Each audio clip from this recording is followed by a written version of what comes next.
English in 1 minute. Bugungi mavzumuz conditions haqida. Conditions bu if so'zi bilan ishlatilgan gaplarda ishlatiladi.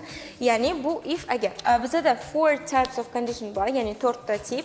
Bu 0, first, second and third. 0 qachon ishlatiladi? Qachon bizda 0 argument vaqti. Ya'ni faktlar haqida gapirib turgan vaqtimiz. If you touch fire, it burns.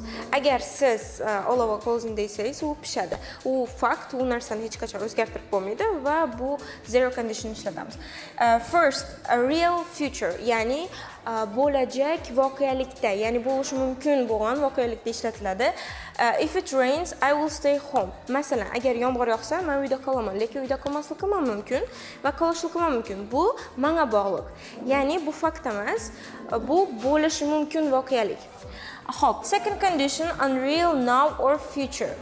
Bunda biza unreal, ya'ni bo'lishi mumkin emas holatda ishlatamiz. Masalan, if I were you, I would do something. Agar men sen bo'lganimda, men shu narsani o'zgartirar edim, lekin hech qachon biza boshqa birov bo'lib bilmaymiz, ya'ni bu fantastik holat.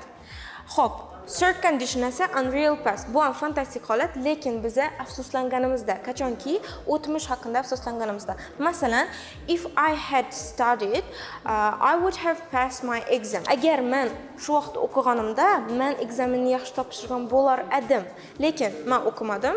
Bu afsuslanish va menda rezultat bor, ekzamen topshirib bilmadim. Shuning situatsiyalarda third condition ishlatiladi. Va bundan tashqari mixed conditionlar ham bor. Bu darslarimizda to'liq tushuntirib beriladi. Agar bugungi mavzu tushunarli bo'lgan bo'lsa, izohlarda o'zingizni primerlaringizni yozib qoldiringlar va keyingi videoda qaysi mavzuni olib chiqishni yozinglar. Na этом все.